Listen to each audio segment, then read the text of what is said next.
Bonjour Fabienne, écoute, merci de m'accueillir dans ton domicile et dans ce que je crois être aussi un lieu de créativité. Donc si j'ai bien compris, ça fait quelque temps que tu t'es mis à la peinture et écoute, j'ai grand plaisir à découvrir avec toi comment t'es venu cet art, ces inspirations. Et en fait, la première question que j'avais envie de te poser, est-ce que c'est un réveil de quelque chose qui était englouti par les années, les expériences, les contraintes de la vie et qui se réveille, ou bien c'est réellement quelque chose qui vient de se révéler, quoi? Alors bonjour Alexandre, sois le bienvenu dans mon antre, mon joyau, mon refuge effectivement. Alors cette envie de faire de la peinture vient justement d'un réveil d'une vie antérieure qui a été réactivée, puisqu'on sait très bien qu'en ce moment il se passe plein de choses et que les gens commencent à comprendre que tout le monde a un don enfoui, sur laquelle on a mis un voile pour ne pas justement mettre les gens en valeur. Moi, il a été débloqué et j'en suis ravie puisque je ne peins que depuis le mois de juin 2025. Donc, ah oui, là c'est tout frais, c'est 4-5 mois. Mais alors tu parles quand même d'une vocation enfouie. D'ailleurs, ça veut dire, est-ce que dans l'enfance ou dans l'adolescence ou dans la période un peu plus adulte, tu as eu comme ça des tentations de peindre ou pas du tout? Pas du tout. Je n'ai jamais aimé la peinture. À l'école, j'étais nulle en dessin. Je ne savais même pas faire un petit dessin, bonhomme allumette, tu sais, avec 3 pieds, enfin 3 bâtons et une tête ronde. Éventuellement la tête à Toto, mais c'est tout ce que je savais dessiner. C'est, je pense, une vie antérieure qui est remontée à la surface. Alors peut-être plusieurs vies consécutives, puisqu'on me dit que j'arrive quand même à faire une peinture incroyable avec peu d'expérience. Oui. Donc je pense que ça revient de très très loin, effectivement, quoi. Donc ça c'est intéressant parce que quelque part j'avais envie de te poser cette question plus tard, mais j'ai déjà la réponse. C'est-à-dire qu'on ne peut pas dire que voilà, comme beaucoup de personnes dans les autres arts, par exemple la littérature ou le cinéma ou la musique, en fait on ne peut pas dire que tu as vraiment un référentiel, des peintres que tu admires particulièrement, qui t'ont donné envie. Je me suis même jamais intéressée à la peinture. Ouais, c'est-à-dire que c'est toi la source de ton inspiration. On me demande, excuse-moi, on me demande si j'ai pris des cours. Oui. Non, je n'ai jamais pris de cours. J'ai passé souvent dans des endroits où il y a des ateliers en me disant tiens, j'irais bien faire un tour là. Mais c'est tout, ça s'arrête là. Ce qu'on peut faire maintenant, c'est peut-être regarder, je vois qu'il y a le chevalier ici, c'est certainement ce que tu es en train de faire, ce qui est l'encours. Tout à fait. Alors peut-être ça peut être l'occasion aussi de te montrer comment je fais. De savoir un peu comment ça se construit, comment l'idée te vient pour arriver à cette toile. Alors je n'ai pas vraiment, voilà, je l'ai commencé ce matin, j'ai pas vraiment d'idée, je me mets devant ma toile, je prends ma petite règle, alors je fais... Mais... montrer comment je fais. Alors là, je suis en train de faire une cascade. D'accord. Parce que je pense que c'est ce qui va se dessiner. Mais quelquefois, je commence une toile et je ne sais pas du tout où elle va aboutir. Elle peut être complètement ratée et retransformée au fur et à mesure. Voilà. Alors ça, c'est vraiment intéressant comme approche parce que ça veut dire que tu n'as pas une décision initiale dans la genèse qui te dit tiens, aujourd'hui j'ai envie de commencer par ça. Non, pas du tout. Et si tu te lances et tu te laisses guider, voilà. En fait. Je suis connectée là. C'est ça. Je suis connectée à mes mémoires anciennes, je pense. Tu vois, je peux faire des choses. Alors voilà, on a beaucoup de chance, on a la création du tableau en direct. Ah oui, vous allez savoir comment je travaille. C'est ça. Je pense qu'il y en a qui se sont beaucoup interrogés à ce sujet-là. Mais... Bon, après, je la transformerai peut-être, mais... Non, je peux faire... C'est ça, parce qu'en fait, là, on voit déjà la patte de Fabienne quelque part. Moi, j'ai eu l'occasion de survoler un petit peu des premières choses que tu as faites sur Facebook. Et vous voyez que c'était très original, parce qu'il y a beaucoup de... En fait, ce qui est intéressant, justement, quand je parle de source, c'est qu'on ne va absolument pas le rattacher à un courant particulier.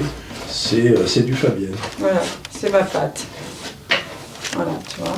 D'accord, et évidemment, après, ça peut évoluer, ça peut être aussi achevé en tel quel. Je vais faire de l'eau, je vais faire... Non, il y a d'autres choses qui vont me venir. Là, pour l'instant, voilà, c'est ce qui me vient pour vous montrer... C'est ce qui est bien. Alors, ce qui est intéressant, c'est que, en fait, est-ce que tu es traversé quand même par des images ou par tu penses à la nature, tu penses à la mer, tu penses à la montagne, ou Pas du absolument tout, pas. pas du tout. C'est ta main qui te guide en fait. Tout à fait. Je suis connectée avec le monde céleste, comme je dis souvent. D'accord. Parce que c'est à travers eux que je m'exprime. Eh ben, c'est vraiment intéressant et ça va être l'occasion, je pense, d'aller voir ce qui est déjà produit et fini. Donc on va faire un tour, avec plaisir, si tu veux, de l'autre côté de la pièce. Ouais. 300 tableaux, hein, ce qui est quand même impressionnant, depuis le mois de juin. Depuis le mois de juin. À un rythme, on a dit, on peut parler de 4 ou 5 par jour. 4-5 tableaux par jour. Et le dernier en date, celui que je préfère. D'accord. Est-ce que tu donnes des titres à tes tableaux ou pas du tout? Alors c'est le requin. Le requin dans la mer. Non, il n'y a pas vraiment de titre. Ils sont très parlants parce que souvent il y a des petits... alors là, il y a effectivement un requin, mais quelquefois j'ai aussi des petites têtes, des monstres. Alors ce requin, on peut peut-être en dire un mot de plus. Dans quelles conditions, dans quelles circonstances vous les créez? En fait, c'est réellement toujours, tu dis, c'est un appel en fait de force extérieure. Alors là c'est une technique particulière que beaucoup de gens connaissent maintenant, ça s'appelle le pouring, donc c'est un mélange de peinture. D'accord. Alors moi j'ai vu beaucoup de gens faire le pouring en prenant la toile, en la mettant dans tous les sens, en la faisant basculer. Moi je la fais avec mes gants et je trempe les mains dans la peinture et j'arrive à faire un dessin, donc ça pour moi c'est un miracle. J'avoue que là, bon, c'est pas pour poser mon avis personnel, on s'en fiche un peu, mais c'est vrai que c'est impressionnant parce qu'il y a toujours quand même déjà le mouvement, le contraste entre les couleurs claires, vives et des couleurs vraiment dans la gamme des foncés, et que c'est expressif quoi. Vraiment, le premier terme qui me vient à l'esprit, c'est ça. C'est ma préférée pour le moment, hein, mais j'en ai d'autres, mais c'est celle-là que je préfère. Je l'ai appelée la guérison, là, parce qu'effectivement, le vert, c'est la couleur de la guérison. Si on cherche bien, il y a des petites choses qui peuvent ressembler à des oiseaux, des poissons, mais bon, il faut beaucoup d'imagination. Là, on peut avoir un oiseau sur la branche, mais c'est surtout le mélange des couleurs qui est important pour cette méthode. Il y a aussi celle-ci, alors pour moi c'est un dragon aussi de la guérison. D'accord, et là en fait c'est la même démarche, c'est-à-dire tu pars pas dès le départ en te disant, par exemple même pour le choix des couleurs, comment ça se passe? Non, je prends les tubes et les bouteilles qui sont à côté de moi, je les mélange, et puis après je les pose sur la toile et avec les pinceaux, avec les doigts, je fignole. Celle-ci c'est une de mes premières, et c'est celle que j'ai vendue en premier d'ailleurs. Alors là, cette toile-là, ce sont les anges. C'est le monde céleste avec un ange plus grand que les autres, mais tous les autres qui sont autour. Vous voyez, il y a des petits yeux qui apparaissent. Donc, bon, chacun y voit ce qu'il a envie d'y voir, hein, mais bon, voilà. Oui, mais même si toi, tu n'as pas une intention initiale, dès que tu commences à poser, le tableau plus il se construit, plus il va vers sa finalité, enfin vers son produit fini. C'est toi qui lis aussi tes propres visions, en fait. Tout à fait. C'est toujours intéressant chez une artiste de voir qu'est-ce qui a été à la jeunesse, quoi. En fait, si on a parmi ceux qui sont affichés au mur, qui sont éventuellement parmi les premiers, tu peux nous le dire. Alors, je parlais du confinement tout à l'heure, je vais te montrer les deux que j'ai fait pendant le confinement, tu verras la différence. Tu veux le mettre comme ça peut-être?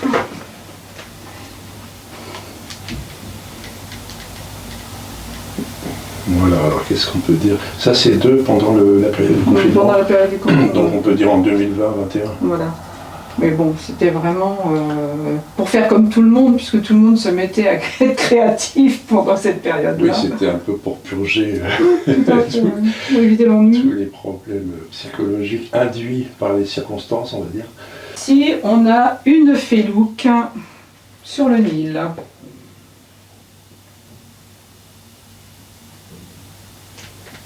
Très bien. Je pense que là, nos auditeurs vont avoir beaucoup de matière, avec des tableaux vraiment différents. Hein. Ah oui, je pars dans tous les sens. C'est pour ça, justement, on ne peut pas faire l'addition d'essayer de les associer à une catégorie particulière. Et c'est ce qui fait la richesse. Hein. Moi, je vois ça, je les découvre, et il y a une énorme diversité, à la fois des formes et des couleurs. Un chien galactique. C'est une petite toile, je l'ai appelée la passion. La passion entre deux êtres, hein, puisqu'il y a l'ombre de deux personnages dans un monde passionnel. Parce que même quand on est amoureux, même quand on a une vie amoureuse très intense, il peut y avoir aussi des parts d'ombre. Des zones d'ombre. Tout à fait. Et puis là, on a quand même l'orange qui est couleur du feu, couleur de la passion. Le chakra. Voilà, on est dans les petits. Là c'est la lune rouge qui a eu lieu il n'y a pas très très longtemps. Et celle-là, elle m'est venue aussi tout simplement, quoi. C'est impressionnant parce que ça tient vraiment la route, quoi. C'est quelque chose qui a la grande diversité des formes, des couleurs et de la symbolique. C'est-à-dire que ça renvoie quand même si on n'est pas au courant du titre, en chacun, ça va renvoyer... Vous savez de quoi ça parle. Oui, c'est ça, ça parle. Je suis née en Bretagne, donc je connais les paysages bretons. Je crois qu'on a reconnu une mouette là en haut à droite. Tout à fait, il y a des mouettes un petit peu partout. Oui, et il y en a aussi en haut à gauche. C'est vrai qu'elles sont mêlées, c'est ça qui est subtil. C'est en fait, elles sont intégrées aussi dans la zone de la mer. Tout à fait, elles décollent. Elles ont pris un poisson, et puis elles s'en vont la déposer dans leur nid peut-être. C'est un bon exemple aussi pour, je pense, beaucoup de personnes. J'espère que ça va les encourager. Ah bah oui. On a parlé de vocation, effectivement, je pense qu'on est dans une... Bon, j'extrapole un peu, mais dans un système qui inhibe les vocations. Et là, il y a un encouragement, j'espère. C'est aussi le but, moi, de cette galerie des talents que je suis en train de réactiver pour redonner envie aux gens qui laissent inhiber des vocations, qui demandent qu'à éclore. Il ne faut jamais dire « je ne sais pas, je ne peux pas ». Il faut faire. Moi, j'adore faire les palmiers aussi. J'y vais, je ne sais pas ce que je vais faire en réalité. C'est mon bras qui est presque guidé. C'est comme si j'étais incarné d'un peintre qui me fait des petits coucous de l'au-delà, j'en sais rien. Il saisit ton bras et puis voilà. Voilà, le tableau. Et ça se transforme. Alors là, tu vois, tu as un visage là en haut. Voilà. Peut-être qu'on est dans la jungle. Alors, on va essayer de le zoomer. Et puis, on voit qu'il y a quand même du relief. Ah oui, effectivement, le visage apparaît. Et puis, il y a une épaisseur, quoi, en fait. Il y a vraiment du relief. La question qui se pose, comme pour tout artiste, c'est un petit peu les perspectives. C'est-à-dire, est-ce que pour toi, l'idée, c'est de rester... disons, dans une activité en termes de loisirs qui te fait du bien et qui est pour ton plaisir personnel. Est-ce qu'il y a d'autres perspectives avec, pourquoi pas, l'apparition dans des galeries ou dans des expositions ou des ventes de tableaux? Alors où est-ce que tu en es par rapport à ça et surtout quelles sont tes perspectives? Alors je vais commencer par dire, je vais continuer à faire les choses pour mon propre plaisir. J'en ai déjà vendu quelques-unes, j'en ai 2 ou 3 qui sont réservées pour la fin de l'année et j'espère bien pouvoir les vendre au maximum. Donc effectivement, je vais faire tout mon possible pour, si on me reconnaît dans une galerie ou autre, oui, j'y vais, je fonce, bien sûr. D'accord, écoute, on peut peut-être terminer sur la très belle fleur qui est juste en dessous. Alors cette fleur-là, c'est incroyable, elle a plu à tous les gens à qui je l'ai montrée. Tout le monde l'a trouvée très puissante au niveau vibratoire, alors que pour moi, quand je l'ai faite, elle était ratée. Ah oui, non, comme quoi, vrai. La perception n'est pas la même chez les gens. C'est vrai que ça renvoie vraiment à la vibration, les petites touches blanches là tout autour, qui sont comme des vibrations, on va dire. Tout à fait. Elle est énergétique. Presque un mouvement atomique, comme on voit la représentation de l'atome en mouvement. Tout à fait. Écoute, ce sera une très belle fin avec cette fleur. Merci encore Fabienne. Merci à toi Alexandre, merci du fond du cœur et puis merci aux gens qui likeront ta vidéo, qui la partageront. Je pense que là, ils ont beaucoup de matière. Il faut vraiment être insensible pour ne pas avoir un écho ou une réponse au tableau.